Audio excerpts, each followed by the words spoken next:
Welcome to Topcast and to my latest episode on my discussions of the fabric of reality. We're up to part 2 of Chapter 8, Chapter 8 being the significance of life. And last time we really spent time unpacking what this thing life is as a knowledge-bearing entity. We didn't quite get to the crux of the matter. Why is it significant in the universe? And that's what I'm going to talk about today. Last time I did mention some of the great luminaries in biology, in evolutionary biology. And the greatest living evolutionary biologist is, of course, Richard Dawkins. Until recently, when he unfortunately passed away, Stephen Jay Gould also occupied an important place in the history of our understanding of evolutionary biology. There were ways in which Dawkins and Gould were at loggerheads about the details of evolutionary science. Gould, in particular, wasn't a great fan of the selfish gene idea. He thought that, for example, we could have species selection and group selection, that the unit of selection did not need to be the gene as such. Dawkins is on the other side of that argument and says the only thing that's being selected is the gene. And this is the perspective I have been explaining. But during the week, someone contacted me about a completely different issue. This was about how do we go about trying to understand what colours, for example, dinosaurs were. Imagine we don't have the evidence yet, and you're making a movie, and you want to predict what the colour of the particular dinosaur is. If you don't have the evidence, what can you do? How can you use evolutionary science to perhaps try to guess what adaptation the dinosaur would have had? And this got me thinking of something that Gould wrote that I think that he was on the side of Dawkins with, although when you read accounts of the debate on this particular paper I'm about to mention, there is some suggestion that one of the motivations that Stephen Jay Gould wrote this paper with a collaborator was in order to attack some of Dawkins' ideas. But I think this is just one of those interesting sociological aspects of science. I think we can look at this paper independently of the sometimes more personal differences that Gould and Dawkins might have had. Now, when you read the paper by Gould that I'm about to talk about, Dawkins doesn't actually get mentioned. But apparently, and again, I'm no expert as such on evolutionary biology, apparently the theme running through this thing is a bit of a dig at Dawkins, or at least this idea of the selfish gene. That said, I don't really get that sense. The paper is called, and it's been cited tens of thousands of times, it's called The Spandrels of San Marco and the Panglossian Paradigm, a critique of the adaptionist program. It's by Stephen Jay Gould, and his collaborator is Richard C. Lewontin. And Richard Lewontin went on to say that really he didn't contribute much to the paper. We'll just take him at his word. Stephen Jay Gould passed away a few years ago, so perhaps Richard Lewontin was just being nice. Who knows? Doesn't really matter. This is one of those papers that I really valued getting the opportunity to spend some time really investigating when I was at university. As I say, I did this subject called Philosophy of Biology, and the lecturer was a great fan of Stephen Jay Gould, not so much a fan of Richard Dawkins. But this is one of the papers that we spent a lot of time unpacking. And so I remember it reasonably well, but I went back and I read it again because it comes to bear on this question of what colour were the dinosaurs? If we don't have any evidence, or we don't understand, we don't have a sufficient amount of DNA to reform a particular dinosaur, we're guessing. When we're drawing pictures of dinosaurs, when we're making movies of dinosaurs, we're largely guessing as to precisely what they looked like. They've got bones that have turned into rocks called fossils. That's what we've got to go by. So how can we figure out what colour they are? I think there's actually some quite clever techniques today where some of the dinosaurs, at least, we can have some idea of what they might have looked like. I don't know what those techniques are exactly, but you can look that up. In any case, this paper is about something called the spandrels of San Marco. Okay, so what's a spandrel? Well, firstly, let's start there. So if you've got an arched doorway, just imagine an arched doorway, then if it's in a wall somewhere, the arches themselves form semi-triangular spaces between where the arch itself is and where the top of the roof, let's say, is. There's a little triangular space just there. Now, in that triangular space, you're limited as to what can go there, but it's a necessary part of making an archway. You're making an archway. The reason why this doorway is there at all is for a particular purpose, so people can get through the door. People can get through this particular space. That's why it's there. That's what the function is for. And an arch is a particularly strong structure. So human beings design arches. And the arch forms this strong structure that allows people to walk beneath it. Okay, it's also part of the way in which the ceiling is held up, let's say. But the spandrel is this space between the arch and the ceiling. Okay, right. What's that got to do with evolution? Okay, we're getting there. What is San Marco? San Marco is a basilica, a huge church in Italy, and there are lots of archways there. Let's just go to what Gould has to say about these spandrels of San Marco. And maybe there you'll see where I'm going with all this. San Marco, or St. Mark's, as Gould will be using the term. Reading from Gould. Quote, "The great central dome of St. Mark's Cathedral in Venice presents in its mosaic design a detailed iconography expressing the mainstays of the Christian faith. 3 circles of figures radiate out from a central image of Christ, angels, disciples, and virtues. Each circle is divided into quadrants, even though the dome itself is radially symmetrical in structure. Each quadrant meets one of the 4 spandrels in the arches below the dome. Spandrels, the tapering triangular spaces formed by the intersection of 2 rounded arches at right angles, are necessary architectural byproducts of mounting a dome on rounded arches. Each spandrel contains a design admirably fitted into its tapering space. An evangelist sits in the upper part, flanked by the heavenly cities. Below, a man representing one of the 4 biblical rivers, Tigris, Euphrates, Indus, and Nile, pours water from a pitcher in the narrowing space below his feet." End quote. Okay, so there we have Gould describing what these spandrels are. They are ornate. In the space between the arch and the ceiling, if you like, there has been an ornate pitcher placed. Okay, so what he's about to come to is, imagine you're coming across this for the first time and you need to explain this design. Well, just as with living organisms, there's a problem there of explaining the design, the apparent design. We know there's no designer.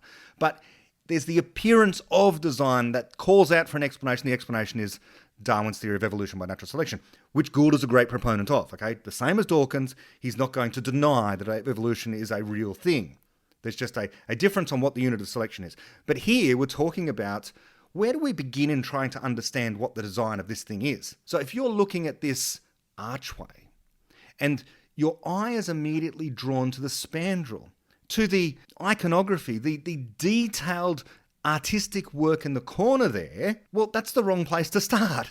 That's not why the archway exists at all. It's certainly intricate and it looks for all the world highly designed and so on and so forth, but the real thing you should be looking at is the archway. Now, this is where we get into part of the distinction between Gould and Dawkins. Gould wants to talk about the entire organism. Okay, he wants to start there rather than the little details. But this spandrel idea, I think, is separate to the selfish gene versus group or species selection idea. I just want to read a little bit more of Gould and we'll come back to what the punchline here is for me and what I'm talking about. Gould is saying on the spandrels, quote, oh, by the way, before I get to the quote again, it's worth looking up the spandrels of St. Marco. If you just want a picture, okay, I can put one up here on the screen, but of course for any listeners, you might need to just quickly Google what a spandrel is to begin with, and then the spandrels of St. Marco, have a look at the ornate pictures there. Gould goes on to say, quote, "The design is so elaborate, harmonious, and purposeful that we are tempted to view it as the starting point of any analysis, as the cause, in some sense, of the surrounding architecture. But this would invert the proper path of analysis. The system begins with an architectural constraint. The necessary 4 spandrels in their tapering triangular form. They provide a space in which the mosaics worked. They set the quadripartite symmetry of the dome above. Such architectural constraints abound, and we find them easy to understand because we do not impose our biological biases on them. Every fan-vaulted ceiling must have a series of open spaces along the midline of the vault, where the sides of the fans intersect between the pillars. Since the spaces must exist, they are often used for ingenious ornamental effect. In King's College Chapel in Cambridge, for example, the spaces contain bosses alternately embellished with the Tudor rose and portcullis. In a sense, this design represents an adaptation, but the architectural constraint is clearly primary. These spaces arise as a necessary byproduct of fan vaulting. Their appropriate use is a secondary effect. Anyone who tried to argue that the structure exists because the alternation of rows and portcullis makes so much sense in a Tudor cathedral would be inviting the same ridicule that Voltaire heaped on Dr. Pangloss. Things cannot be other than they are. Everything is made for the best purpose. Our noses were made to carry spectacles, so we have spectacles. Legs were clearly invented for breeches, so we wear them. Yet evolutionary biologists, in their tendency to focus exclusively on immediate adaptation to local conditions, do tend to ignore architectural constraints and perform just such an inversion of explanation. End quote. What I'm going to say about all of this is that not everything that is in an organism is adapted for. Sometimes I hear certain popularizers say, oh, okay, so he's not a popularizer, but he's someone who's at least somewhat informed about science, somewhat informed about biology, claims to have studied biology for a little while and then went on to philosophy. The comedian Ricky Gervais. Okay, so there's all sorts of wrong with what Ricky Gervais thinks about how science works. But one thing he says when trying to explain evolution to people is the thing exists because it works. So the reason why bacteria are around are because they work, they got something right. The reason why the insects and the grubs and all the other things that aren't particularly intelligent are still around is because they work, evolutionarily speaking. But what I would say about that is not everything needs to work, by which I mean serves a functional purpose. Serves a functional purpose, or at least you can misunderstand what the feature happens to be and what the functional purpose might be. Here's another example. So you're looking at blood. You're looking at blood coursing through the veins. Now, you might ask the question, what is the evolutionary adaptation of having red blood? Why is it red? Okay, why has it adapted itself to being red? Why not blue or something else? It's kind of the wrong question. It's not that it's adapted to be red, it's that hemoglobin carries oxygen, and oxygen-carrying hemoglobin looks red. It didn't adapt to be red. The hemoglobin adapted to carry oxygen. Why is it carrying oxygen? Well, it keeps the organism alive. But the red is a byproduct, And so this is the point that Gould's making, is that in organisms, we have sometimes a byproduct, a thing that doesn't really call out for explanation. Beyond it's just, well, that's just what the colour of hemoglobin carrying oxygen is. It just happens to be red. Or you could, talk about any number of diseases of age that people get over time. It's like, why did we adapt ourselves to get that? Why did we adapt ourselves to get bad knees and bad backs as we get older? What is the adaptation for? Why should a human evolve in such a way that it's advantageous for them to have bad backs later on in life? Well, it's a wrong question. Not every characteristic that a person has been adapted for. It's not like we have evolved for that particular thing. It's not like that thing needs to be beneficial. Dawkins does agree with this in a sense. Dawkins, I've heard him talk about the just so stories when we don't have a good explanation. Okay, so he doesn't use the term good explanation. But I think people have asked him over time questions like, and this has appeared in some of his books, more than one of his books, I think, the question of why should homosexuality exist? Why should there be an adaptive pressure for homosexuality in any given species? And he says, look, people can give just so stories, by which he means you could make up a story. You can say things like, oh, well, when we lived in tribes, the homosexual people didn't compete for mates, but they did still look after the children. Now, that's an account of why it could be reasonable to say that homosexuality continues to arise in humans. But then why does it arise in other species as well? Okay, so do we have to find an advantageous reason for the existence of this thing? Now, there's a whole bunch of reasons why genes get copied over and over again and continue to get copied, why the knowledge, the useful information gets copied. But that's not to say that all information that exists on the genome must be useful. It could be the equivalent of a spandrel, okay? This isn't denying that there is knowledge content in the genome. Absolutely there is. Okay, and that's the knowledge stuff. That's the knowledge stuff, and that gets copied, that tends to get copied. But does the existence of information that is useful, that gets copied, deny the fact that there could be useless information that gets copied? Could that happen? Or just information that's not that functional? Or information that's not competing with other kinds of useful information? Could that get copied? Yes, it can. Now, we're going to talk today in the Fabric of Reality about junk DNA. I'm not talking about that. Junk DNA is part of the DNA that's not part of the genome.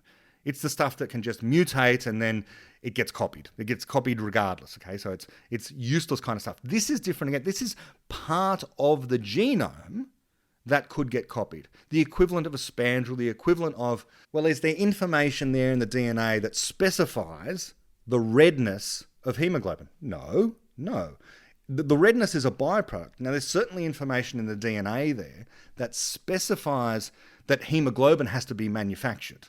Okay? You need to have hemoglobin. This protein hemoglobin needs to be produced by the body so that the oxygen can be transported through the bloodstream. And it happens that when the hemoglobin combines with oxygen, it produces this red color. But that's not specified in the DNA as such. There's no gene for redness, is what I'm saying, and what someone like Gould would be saying, in the DNA. It can be a byproduct.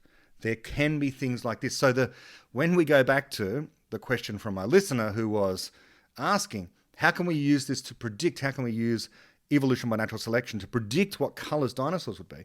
My answer was, we don't know. If we don't know yet, if we don't have the DNA, if we don't have other information, we're just guessing, it might well be the case that the color of dinosaurs comes down to this spandrel-like effect. If you're an alien and you've got nothing but access to the DNA of people, and you can see, by reading it with your fancy alien technology, you can see that it codes for the production of this protein called hemoglobin. That would not tell you what color hemoglobin, when it's got oxygen combined with it, is going to turn red. There's nothing in the DNA that can tell you that information. It could be like this. It could be kind of like this when it comes to predicting the color of dinosaurs as well. That it might be a spandrel type thing, a side effect. And trying to understand at the evolutionary level why a dinosaur is the color that it is. It might be like trying to understand why certain birds are the color they are. Maybe it has an evolutionary advantage for some birds to be particular colors. Or maybe not. Maybe they just have, some of them just have random colors. And it's not evolutionarily adapted for at all. It's not all that useful to be a white swan in some places as compared to a black swan in other places. Maybe in the past it was, but now it's no longer that. In Australia, not only do we have black swans, we have black cockatoos as well. These black cockatoos, we can give a story about why there should be black cockatoos, and black swans for that matter. Maybe there was a huge wildfire, a bushfire, that turned everything black for a while there. And so in order to avoid predators, this adaptation arose. This mutation was caused by the random events that cause evolutionary mutations, okay, cosmic ray, whatever you want. So the cockatoos turned black, the swans turned black from being white, and then they were camouflaged against the black ash of the land after it was burnt by a wildfire or a bushfire. Okay, so there's a plausible story, but then explain how, once the bushfire is over, why they haven't gone back to whatever colour they were. Why are they black still after millions of years, perhaps? Don't know. And why only those birds being black when we still have white birds and multicoloured birds in Australia as well? Why aren't all birds the same colour, even though they live in the same area at times? Wildly diverse. I don't know that there's a good explanation of these things. That could be that those things are spandrels too. Random mutations that arrive that just get copied. Now, maybe in some cases, yes, you can give good evolutionary stories about, well, it's mating behaviour. Yes, okay. But in all cases, for every single bird, are you going to be able to provide exactly the same explanation? I doubt this. I doubt that the field of ornithology, and specifically evolutionary ornithology, could really account for all this stuff. It could be that some things are byproducts for the same reason that hemoglobin has the colour that it does. And that could also be why homosexuality continues to arise. It could just be a byproduct. It could be that the genes are coding for something else, if indeed it is genetic, by the way. And, I'm not coming down hard and fast on one of those particular ideas. I don't think that matter is necessarily settled. I also don't think it's particularly important. But whatever the case, evolution cannot be used always to make a good prediction about the features of an organism. Some of them will be genuine adaptations, but some won't be. Some will just be annoying byproducts. Byproducts of other things that really were adapted for specific reasons. In the case of the bad back and the bad knee, well, that can just be because evolutionarily, we've adapted ourselves to walking upright. Adapted ourselves. I'm talking as if we've got this arrow of evolution. We don't. The mutations have been selected for us standing upright, for us being tall, for us being bipedal and having this vision that looks forward, and in standing up straight and being on our feet for long periods of time and being able to run reasonably fast and all this sort of stuff, that also has the offshoot byproduct unfortunate effect, in this particular case, of causing bad backs in people as they age and causing bad knees in people as they age and feet problems and all the health problems that people tend to get by virtue of the fact that we stand up, that we're vertical. This is unusual amongst animals, isn't it? Bipedal apes. Most of them go running around on the ground. That's what evolution worked that out for a long time. We're relatively recent, and so we still have all these bodily problems that we have to go to doctors for and fix. And some doctors, of course, and scientists say, well, you can take your tonsils out without much trouble, and you can take your appendix out without much trouble. There are disagreements on this, of course. Some say you absolutely need both of these in order for your immune system to function properly. Others say, no, these are just artifacts, evolutionarily speaking, that can be removed without too much trouble in people. You can take out the appendix, you can take out the tonsils. In which case, again, spandrel, okay? it's a leftover byproduct. There's no reason why these organs were adapted for a particular purpose. This is where Dawkins and Gould can come together. We can just say, look, it's the genes that are being selected for. They need not have a particular function. The gene is just doing what it can to be replicated, whether or not it helps out the organism or not. So Dawkins is, of course, absolutely on side with this. If you remember, David talks about this in the beginning of Infinity, this idea that you could have genes which were optimal for the breeding of a particular species of bird, but that wouldn't be optimal for the gene. If the gene mutated such that particular individuals within the species nested a bit earlier, then they would have an advantage. The genes would have an advantage, but it would be bad overall for the species because there's an optimal nesting time for the species. Like it could be, as he says in the book, the beginning of April. Now, if a particular individual started nesting earlier, well, that's no good for the whole species because maybe the food is not as plentiful and so on and so forth. But if this particular individual begins nesting earlier, good for them because they have access to food and they're ahead of the game, even though overall for the whole species, if the entire species started doing that, it would be terrible for the species. So is that gene which appears to be successful for the species better? Well, it is, because it itself is going to get copied. It itself is going to be passed on at a rate, bird for bird, so to speak, higher than the individuals that are nesting later, even though that's good for the entire species. Good for, as in the entire species is going to survive longer, even though the particular genes, won't survive as long. Okay, go back to the beginning of Infinity to understand more about that. Can we use evolution to predict what the colour of dinosaurs would be, given we know the colours of some dinosaurs, let's say? If we have one that we don't know the colour, I just say, well, firstly, I don't know, but these are the things we need to consider, that we cannot predict the growth of knowledge. We cannot predict the direction in which evolution goes. Evolution results from random mutations, and the selection of those random mutations has something to do with the environment, but then again, there are cases where a thing can just continue to get copied and copied and copied because that's useful for the gene, even if not for the organism, even if it's not beneficial for the organism. It could be useless for the organism, okay, like the spandrels of St. Marco. They're kind of useless for keeping the structure itself up, keeping the ceiling of the cathedral, the basilica, in the air. The spandrels don't, the decorative spandrels don't do anything for that. It's the archways that are the support structures. They're the real thing that is keeping everything up. Asking the question of how is the red colour of blood helping the organism to survive, or what's the benefit of the red colour, it's the wrong question. The red colour is a byproduct. What's really going on is we've got oxygen being transported around, okay, and that enables respiration. And it just so happens that it's a red colour. But it's not the red that's been selected for. It's the oxygen carrying capacity that has been selected for, if anything has. Okay, but these debates in evolutionary biology, very interesting, very informative, well worth going into if you're interested in this particular area of science and philosophy. But for now, I think we should begin, after that long introduction, going back to the significance of life, chapter 8 of The Fabric of Reality. And let me pick it up where David gets to. In The Fabric of Reality, the real kicker of what is to come in the beginning of Infinity. He writes in The Fabric of Reality, about halfway through chapter 8 we're at now, quote, "The point is that although all known life is based on replicators, What the phenomenon of life is really about is knowledge. We can give a definition of adaptation directly in terms of knowledge.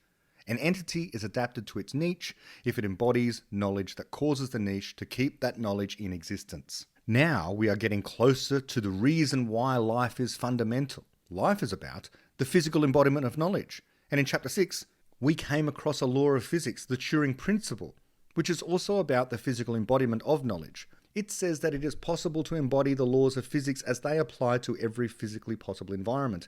In programs for a virtual reality generator, genes are such programs. Not only that, but all other virtual reality programs that physically exist or will ever exist are direct or indirect effects of life.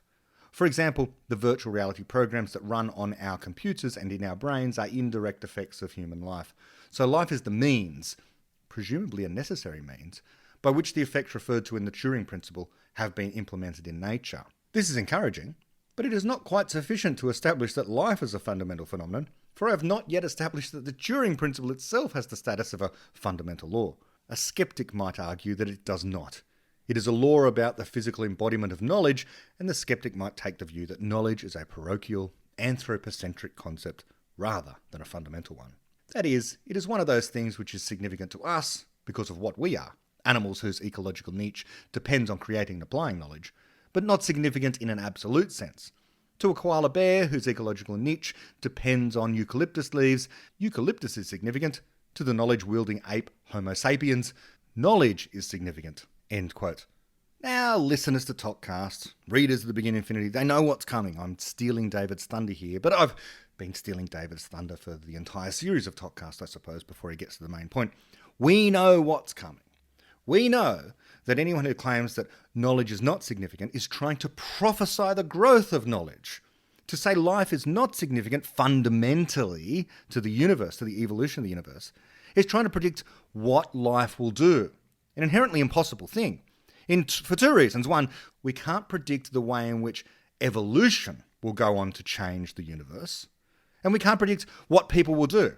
Or in other words, we can't predict the growth of knowledge, either evolutionary knowledge or explanatory knowledge. And so it doesn't matter what the process is throughout the universe. What people will do about that thing at some point in the future cannot be known to us now. And so this is the thunder. This is the thunder I'm stealing from David. He's going to use particular examples. It's really interesting. It's interesting for me. It's interesting for someone who's a fan of the work of David Deutsch to see how even paying what I thought was close attention to the book years ago, I still come across stuff like this. And it's breathtaking in the fact that people today reading The Beginning of Infinity are taken aback by the way in which the ideas are so groundbreaking. And yet, as I keep on saying, here it is. Here it is in the Fabric of Reality back in 1997. These ideas being brought together, these ideas about the fundamental nature of knowledge and of life in this particular instance. Okay, so let's go back to the book. When talking about this skeptic who says that knowledge is just this anthropocentric, parochial kind of thing, David says, quote, "But the skeptic would be wrong. Knowledge is significant, not only to Homo sapiens, nor only on the planet Earth. I have said that whether something does or does not have a large physical impact is not decisive as to whether it is fundamental in nature. But it is relevant. Let us consider the astrophysical effects of knowledge. The theory of stellar evolution, the structure and development of stars, is one of the success stories of science. Note the clash of terminology here. The word evolution in physics means development or simply motion, not variation and selection. Only a century ago, even the source of the sun's energy was unknown. The best physics of the day provided only the false conclusion that whatever its energy source was, the sun could not have been shining for more than 100 million years." End quote. Just by the way, the reason why this was thought was this was prior to nuclear physics. They thought, well, the sun's shining, that's a big ball of fire there, therefore combustion. And so they knew how to measure the mass of the sun. That's easy. That's Kepler's laws. That's the rate at which the Earth moves around the sun, taking 365 days per year to go around. Given the distance from the sun, 150 million kilometres, then the sun must have a particular mass. I won't go further through the physics of this, but look it up if you like. We know what the mass of the sun is. Very, very accurately, we can tell what the mass of the sun is. So therefore, if the only known source of light and heat that you have access to is chemical combustion, you can calculate how old the thing must possibly be, the maximum age of the sun. Then you come up with a number. Problem is, as an astrophysicist, coming up with this highly precise number using the best known physics of the day, it's completely at odds with what the evolutionary biologists and the geologists are telling you. The evolutionary biologists are saying, oh no, life has been around for billions of years. And the geologists are saying, oh, the planet Earth's got to be at least 4.5 billion years old. And you're there going, oh, but hold on. My precise mathematical astrophysical calculations are telling me that the sun could only be 100 million years old. What's going on? Just backing up, as David says, quote, the best physics of the day provided only the false conclusion that whatever its energy source was, the sun could not have been shining for more than 100 million years. Interestingly, the geologists and paleontologists already knew from fossil evidence of what life had been doing that the sun must have been shining on the Earth for 1 billion years at least. Then nuclear physics was discovered, and it was applied in great detail to the physics of the interiors of stars. Since then, the theory of stellar evolution has matured. We now understand what makes a star shine. Pausing there, just my reflection on this. So that they had a problem. They had a problem, a clash of ideas. The idea about how long the sun could have been shining and what evolutionary biology, the paleontologists and the geologists were telling us about the fossil record and the age of that. So these two things conflicted. This is what's going on today with things like dark matter and dark energy. We've got a conflict. We've got a conflict between our observations and our theories. Our theory of what the observation is, I should say. We think that we're seeing an accelerating expansion of the universe. We think that we're seeing a rapidly rotating galaxy. We're invoking the idea of dark matter, or perhaps a different theory of gravity in the case of dark matter, or an accelerating expansion of the universe. There must be a resolution to this. Theories are wrong, observations are wrong. It's a problem. We don't know what to say. Anyone who comes along right now and is absolutely thumping the table and saying, this is the answer, this solves the problems, that's a problem. That's a problem at the moment, because there is no neat explanation that solves that particular problem and is consistent with everything else and makes sense in light of all the other things, can do what the present theories can do and more. We don't have that yet. Okay, so let's keep going. David says, quote, we now understand what makes a star shine. For most types of star, we can predict what temperature, colour, luminosity and diameter it has at each stage of its history, how long each stage lasts, what elements the star creates by nuclear transmutation, and so on. This theory has been tested and borne out by observations of the sun and other stars. We can use the theory to predict the future development of the sun. It says that the sun will continue to shine with great stability for another 5 billion years or so. It will then expand to about 100 times its present diameter to become a red giant star. Then it will pulsate, flare into a nova, collapse and cool, eventually becoming a black dwarf. But will all this really happen to the sun? Has every star that formed a few billion years before the sun and with the same mass and composition already become a red giant as the theory predicts? Or is it possible that some apparently insignificant chemical processes on minor planets orbiting those stars might alter the course of nuclear and gravitational processes, having overwhelmingly more mass and energy? End quote. So that's the big question. That's what we're going to go on with, about how could life and people change the evolution of stars. But just before we get there, just by the way, David has said there, these theories, these great theories of nuclear physics, astrophysics, stellar nucleosynthesis, okay, the way in which elements are formed in the core of stars, they allow us to make predictions, yes. They also, and I've been at pains to try and explain this to people, that even when it comes to physics, the true role, as David, of course, has said, has been the world's greatest proponent on this. An explanation isn't just about the predictions. An explanation invokes the existence of things. It's telling you what is really out there in reality and what the causal links between things happen to be, but particularly the things that are happening out there. Not just predicting the future, but we know what exists out there in the universe, even if we can't see it. The theories of nuclear physics, as applied to stars and what stars are doing, not only allow us to predict how stars behave over time, what the sun is going to do, absent people of course, but also tell us that, for example, there should be lots and lots of things like black holes and pulsars and brown dwarfs, these cool, dim remnants left over from stars, that we do not observe, that in fact our present technology is hopelessly incapable of ever observing, existing in other galaxies. This is one of the motivations, by the way, for the macho theory of dark matter. What's the macho theory of dark matter? Massive compact halo objects, these small stars, dead remnants of stars, the brown dwarfs, so to speak, that have cooled down and we just can't see them. Now, these have been ruled out, by the way, with various observations. These stars likely cannot explain dark matter because, among other things, it's not merely the rotation of galaxies, of spiral galaxies, that tells us that there's some problem here. There's this dark matter there in the galaxy, or that our theory of gravity is wrong, one or the other, or a third thing that we don't know. But this theory of astrophysics does tell us that the number of stars that are out there that we cannot see is vast. Is vast because we know that all stars end their lives in end their main sequence existence, the burning of hydrogen, in an interesting way, which results in them being almost invisible. Almost invisible. Black holes is one possibility.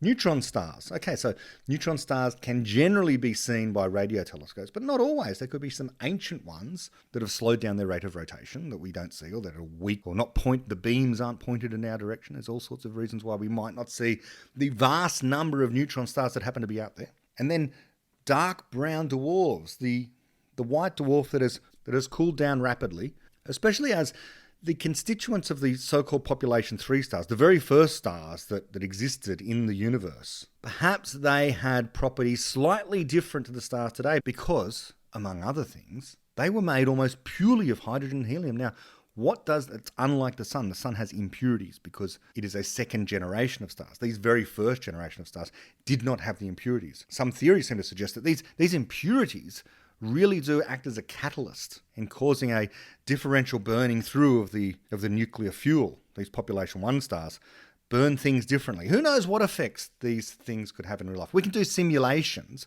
We can do simulations of these first population stars, but the simulations are based upon the best present known physics. And again, as I say, who knows what really went on? One day we might be able to test these things because, of course, you have look back time. You can look back in theory to see these stars. We just don't have the technology yet. I don't think we've seen a proper population 3 star yet. Okay, so David's just asked us to consider whether or not there could be some apparently insignificant chemical processes on minor planets orbiting stars that could alter the course of evolution of things like stars. He goes on to say, quote, "If the sun does become a red giant, it will engulf and destroy the Earth.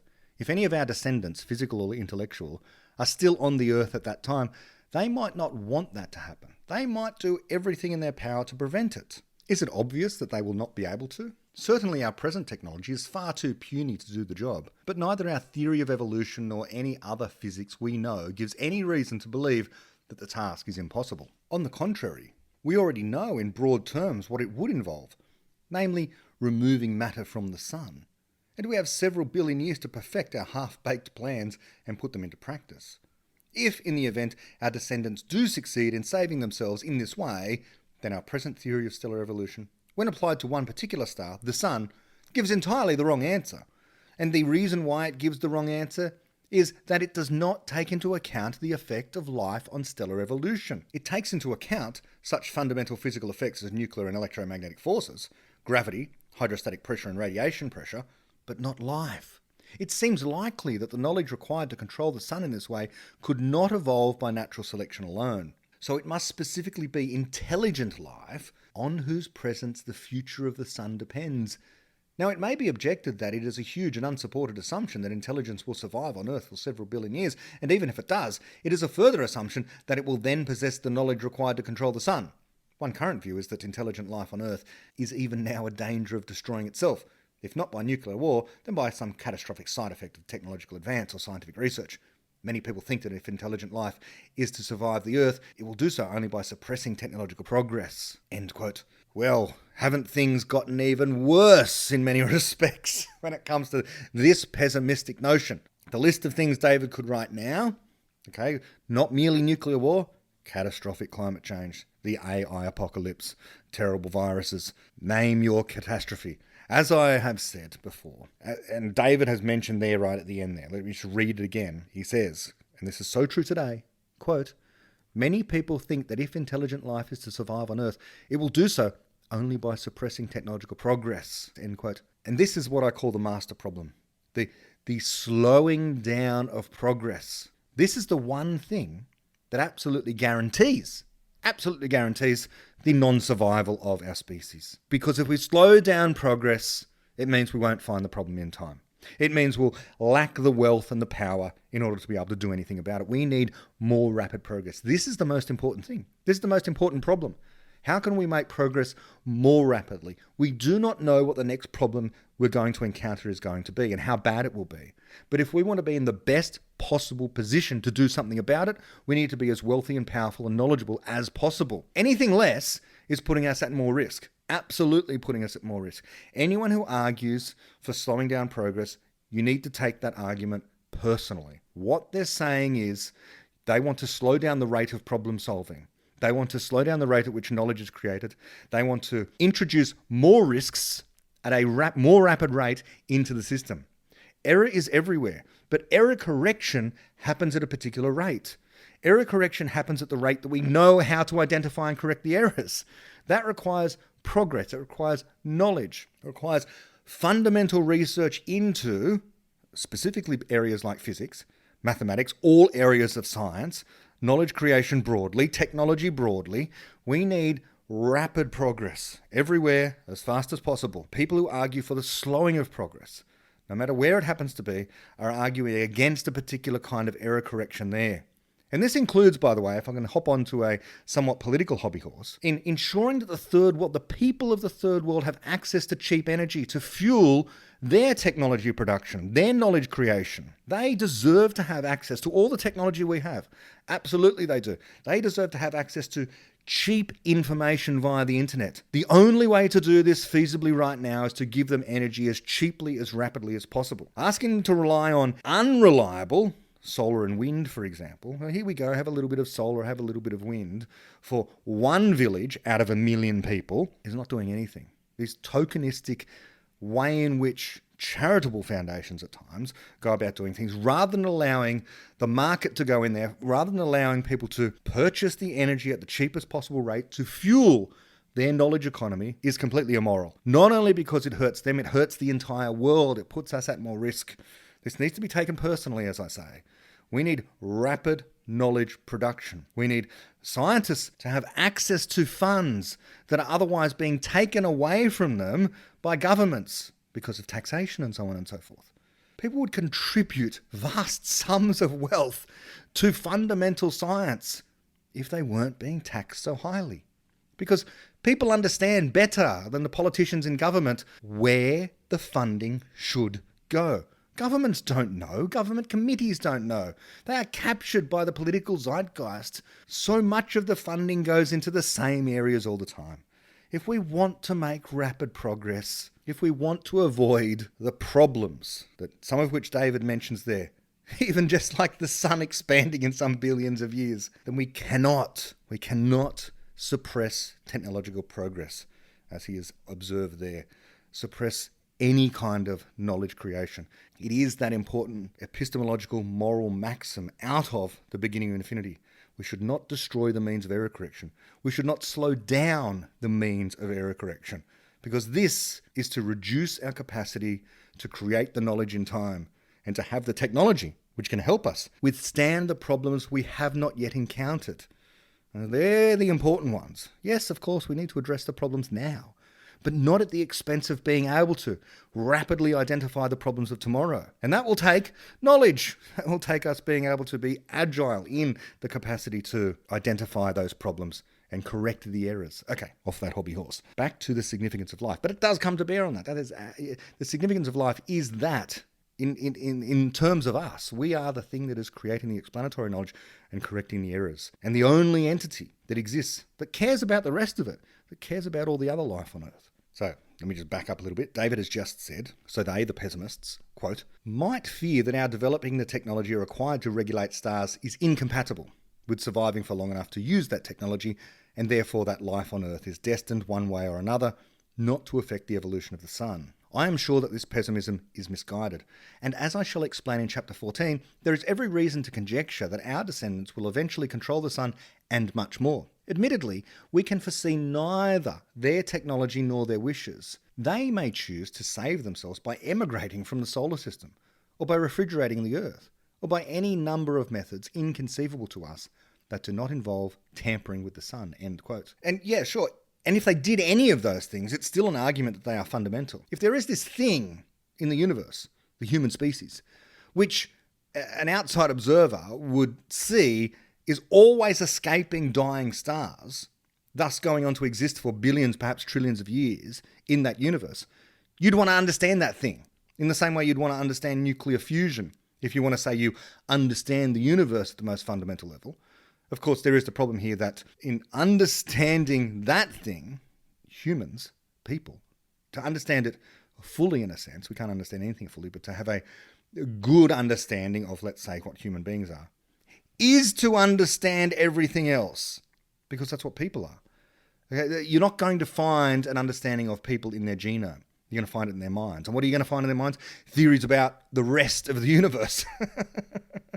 This is the concept of self-similarity, this remarkable capacity we have of modeling the rest of physical reality in us. It is this unique feature that we have. Yeah, sure, the cat has a model as it walks around your house of the house in some way, shape, or form.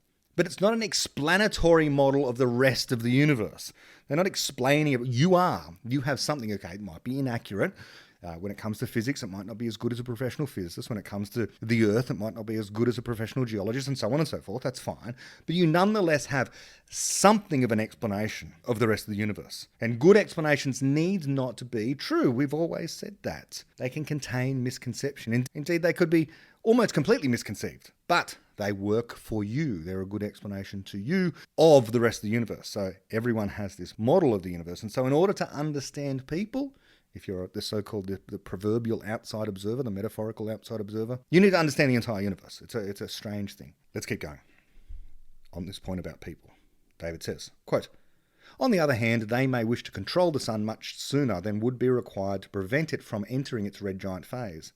For example, to harness its energy more efficiently, or to quarry it for raw materials, to construct more living space for themselves. However, the point I am making here does not depend on our being able to predict that will happen, but only on the proposition that what will happen will depend on what knowledge our descendants will have and on how they choose to apply it. Thus, one cannot predict the future of the sun without taking a position on the future of life on Earth, and in particular, on the future of knowledge." End quote.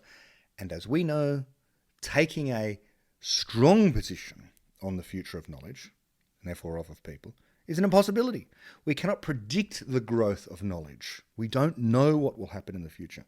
But we cannot rule out that, for example, stars out there in the universe, specifically the sun, won't be affected by life. That's taking a strong position on knowledge. I don't know, you don't know. It's certainly a possibility. We would hope that the evolution of stars begins to be affected by life at some point. We haven't seen any evidence of this so far, but anything not ruled out by the laws of physics is possible, given the right knowledge, as we know. Now, this next passage here is a breathtaking example of all the way back in 1997, in the Fabric of Reality, in this chapter 8, The Significance of Life, of David Deutsch reaching the conclusions and explaining to us the content of the beginning of infinity a decade and a half later.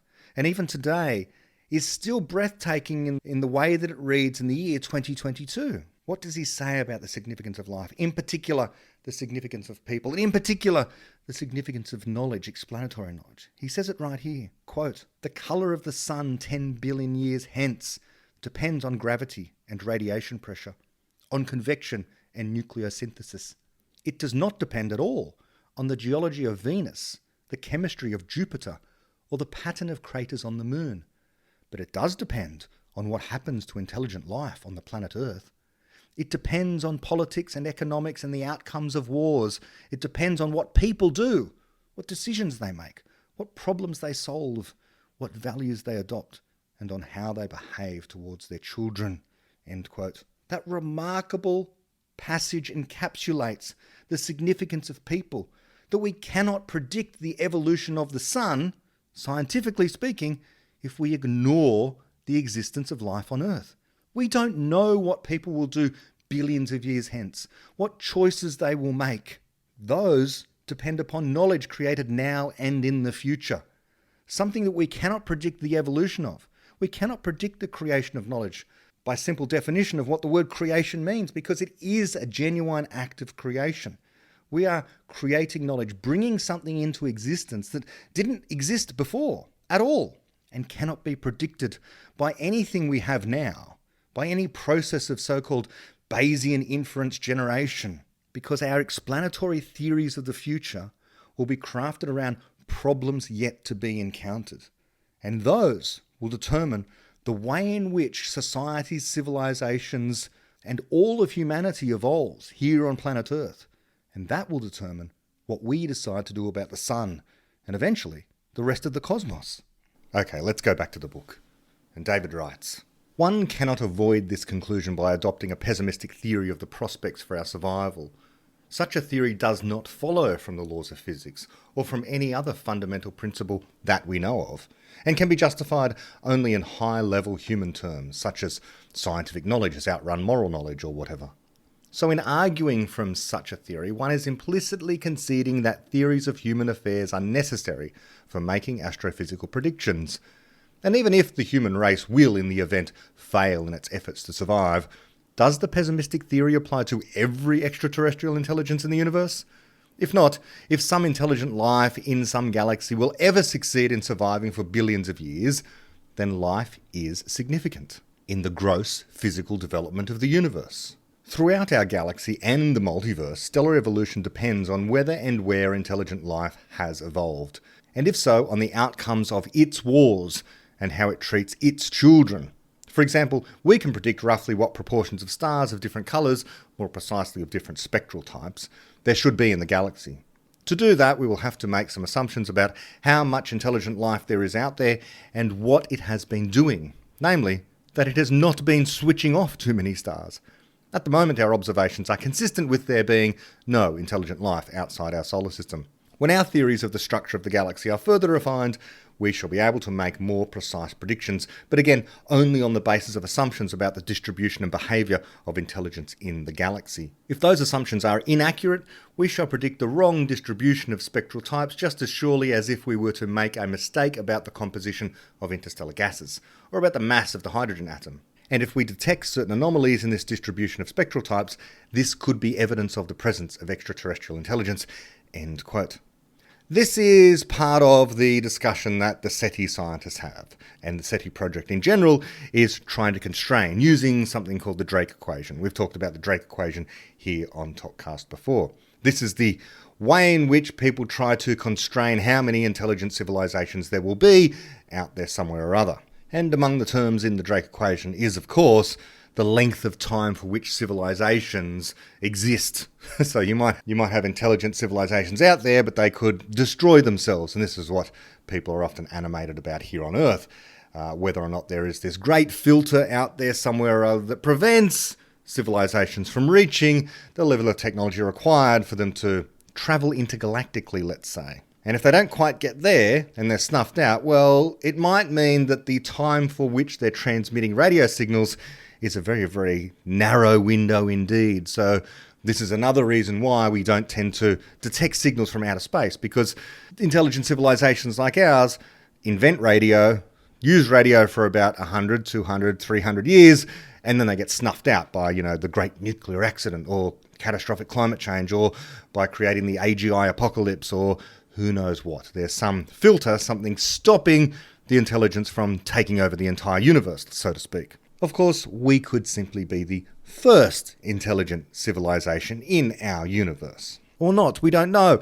Our observations are consistent with, well, just about every theory that you can think of right now, including the one that they have actually colonized almost the entire galaxy, but are hiding. We don't know. We have no evidence. It's just a problem of whether or not there is intelligent life out there or not. David goes on to say, quote, "The cosmologists John Barrow and Frank Tipler have considered the astrophysical effects that life would have if it survived for long after the time at which the sun would otherwise become a red giant. They have found that life would eventually make major qualitative changes to the structure of the galaxy and later to the structure of the whole universe. I shall return to these results in chapter 14. So once again, any theory of the structure of the universe in all but its earliest stages must take a position on what life will or will not be doing by then. There is no way of getting away from it. The future history of the universe depends on the future history of knowledge. Astrologers used to believe that cosmic events influence human affairs. Science believed for centuries that neither influences the other. Now we see that human affairs influence cosmic events. End quote. And as I like to say here on Topcast over and again, people are cosmically significant. And by people, I do not just mean the parochial case of human beings. I mean anything that is capable of generating explanatory knowledge. Extraterrestrial intelligence, artificial general intelligence, or ourselves. All of those entities, people, are able to explain the reality around them, and in doing so, can gain some control over the universe. And as time goes on and the explanations become more and more in line with reality, their accuracy increases, then the power of that civilization also increases. This, in a sense, is what the power of a civilization would be. The repertoire of possible transformations that it can make of the universe, the proportion of the universe that it can transform. And that has to do with, of course, wealth. Wealth is a repertoire of physical transformations that can be made. And the more of those that you can do, the more powerful your civilization happens to be. Let's keep on going. David writes, quote, "It is worth reflecting on where we went astray in underestimating the physical impact of life. It was by being too parochial. That is ironic because the ancient consensus happened to avoid our mistake by being even more parochial. In the universe as we see it, life has affected nothing of any astrophysical significance. However, we see only the past, and it is only the past of what is spatially near us that we see in any detail." End quote. So that's very interesting, of course. So we're only seeing the nearby region of space, and the nearby region of space we are seeing it as it was because of the finite speed of light. We are seeing, the nearest star as it was 4 years ago. We are seeing the nearest galaxy, the Andromeda Galaxy, as it was 2.2 million years ago. So these relatively close regions of space that we observe, we're seeing them as they were in the past. So we're biased. We have a bias of seeing our own history in the past, and we're biased in seeing spatially close regions to us as they were in the past as well. So of course, we're not seeing what the future is going to be like, and the future might very well be radically different to what the present and the past is. We already know that it is here on Earth. New York City looks nothing like it did a century ago. So we already know that there has been a radical transformation here on the surface of the Earth, in certain parts of the surface of the Earth. This is only going to continue apace, and eventually the solar system will be transformed, and eventually the galaxy will be transformed. But there's no point looking around at what has already gone, what has already come to pass, and what exists around us right now, because we're looking into the past. So we should expect things to be more primitive. Now, whether or not, of course, distant alien civilizations got there first, that's another matter. But perhaps they didn't. There are good arguments as to why. For example, we shouldn't necessarily expect evolution to be going on a whole lot faster out there as compared to here.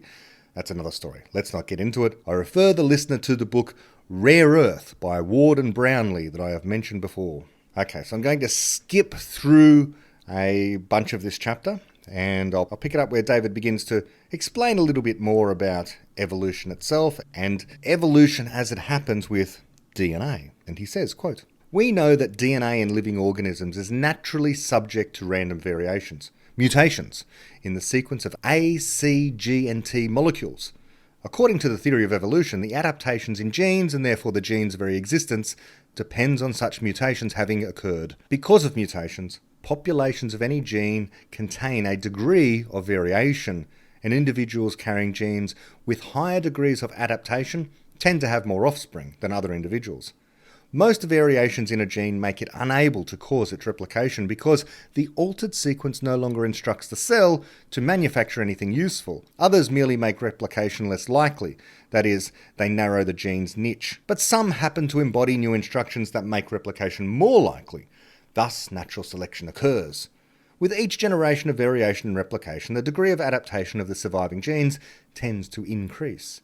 Now, a random mutation, caused, for instance, by a cosmic ray strike, causes variation not only within the population of the organism in one universe, but between universes as well. A cosmic ray is a high-energy subatomic particle, and, like a photon, emitted from a torch, it travels in different directions in different universes. So when a cosmic ray particle strikes a DNA strand and causes a mutation, some of its counterparts in other universes are missing their copies of the DNA strand altogether.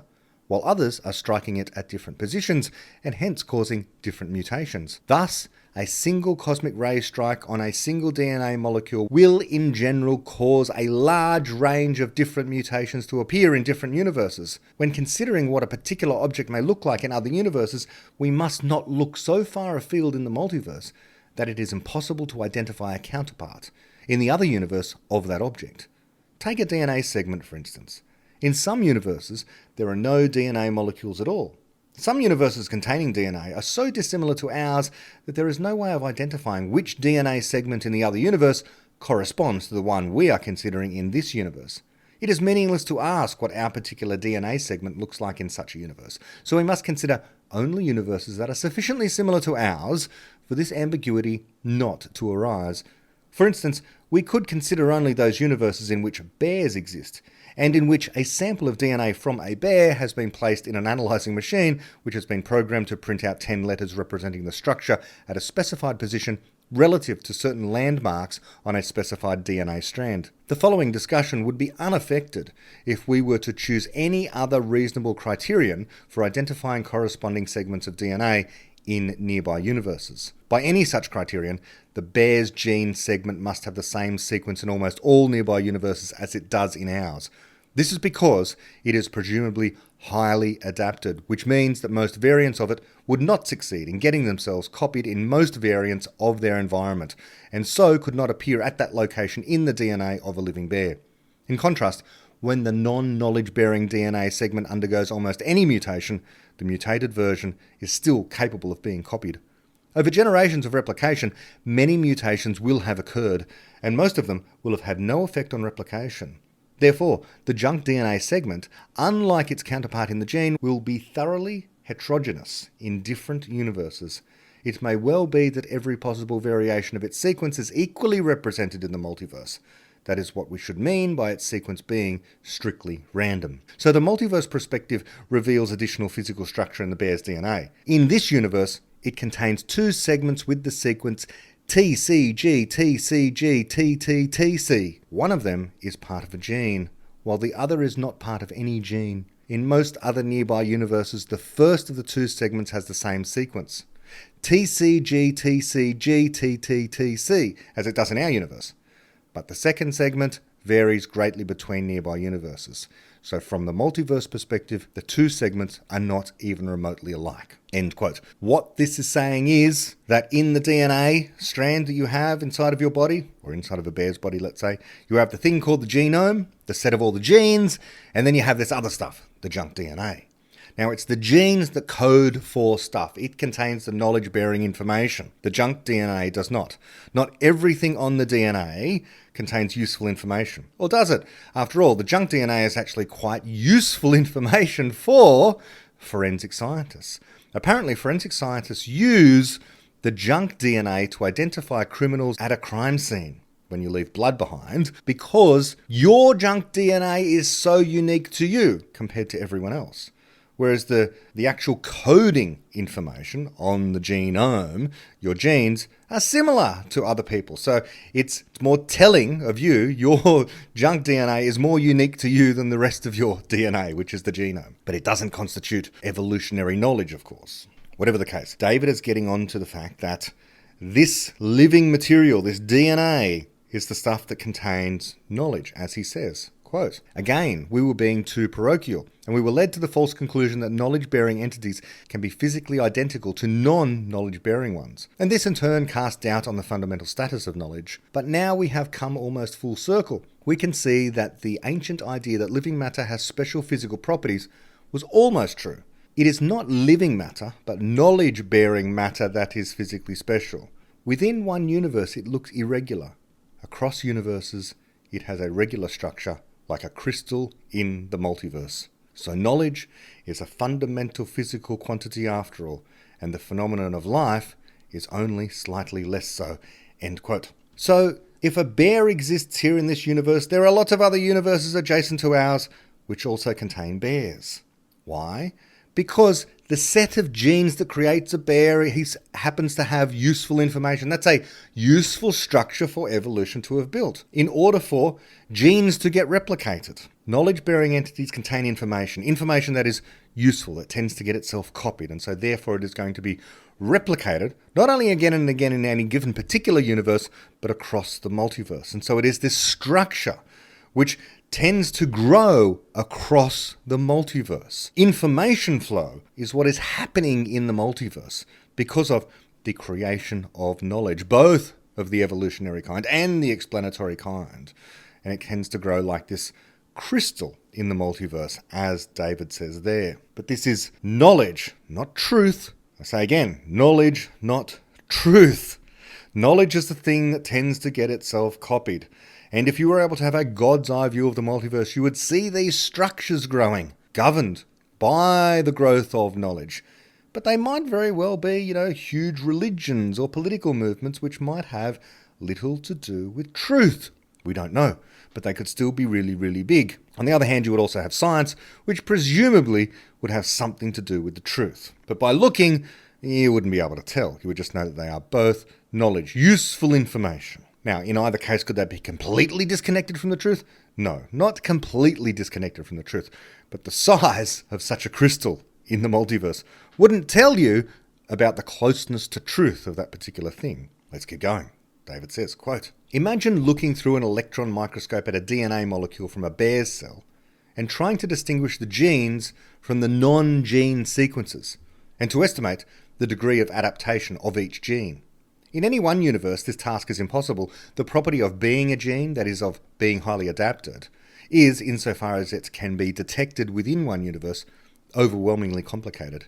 It is an emergent property. You would have to make many copies of the DNA with variations, use genetic engineering to create many bear embryos for each variant of the DNA, allow the bears to grow up and live in a variety of environments representative of the bear's niche, and see which bears succeed in having offspring. But with a magic microscope that could see into other universes, which I stress is not possible, we are using theory to imagine or render what we know must be there, the task would be easy. The genes would stand out from the non-genes, just as cultivated fields stand out from a jungle in an aerial photograph, or like crystals that have precipitated from solution.